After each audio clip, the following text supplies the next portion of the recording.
How's it going? I'm Andrew with Investors Hub, and this video is a special video. One of our viewers, Bob365, dropped this comment in our comments section. It was a video on NFTs, which are non-fungible tokens, and he asked Clem, what blockchain do you think works best for transferring NFTs? And Clem gave me a surprise phone call. He's like, you want to make a response video out of this? And I said, sure. So this video is for you, Bob. Well, there's quite a few. And Ethereum is currently the best, even though it's very expensive. The way that I see it is that you really want to be dealing with something you're comfortable with. And if you're using Ethereum all the time, then you really are going to have to eat those transaction fees or find a cheap time of the day when the transaction fees aren't so high.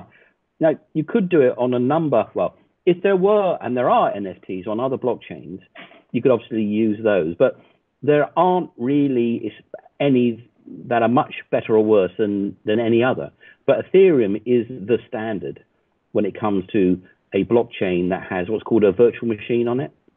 And Ethereum is very expensive. And that's why people don't like the fact that Ethereum is where all the NFT action is going on. But Ethereum is going to be going through a revolution shortly. And they're going to go from proof of work, which is what makes these transactions so expensive, to proof of stake.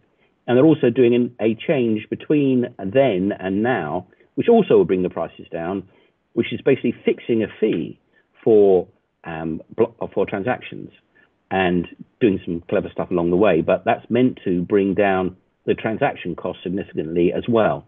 So the transaction cost is set to drop by 100th, or 100 times more, as all those people that are innumerate say, but to 1% of the current rate. So an NFT transaction might drop from $40 to 40 cents, or 20 cents, or something like that.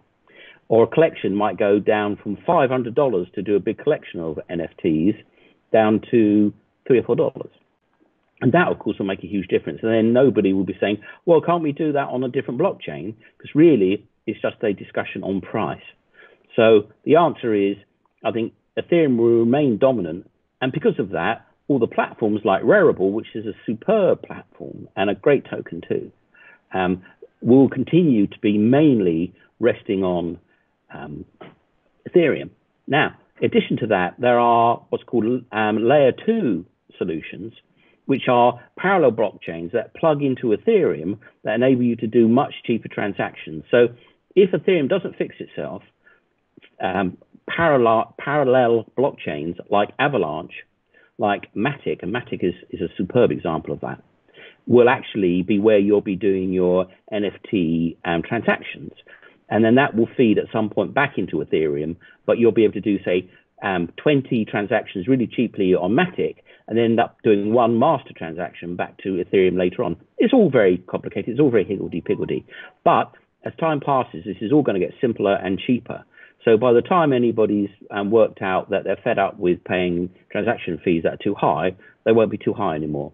And there's an old saying in markets which goes, the solution to high prices is high prices.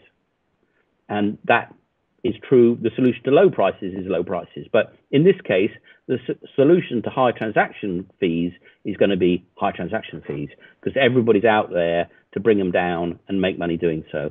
And as we all know, capitalism is very good at one thing, and that is people chasing after money to, chop each other down to get it.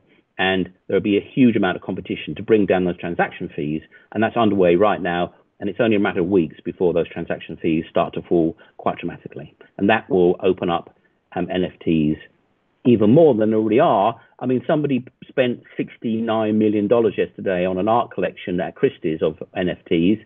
So they're not really going to mind a few $100 transaction fees, are they now? But so you can see what's at stake.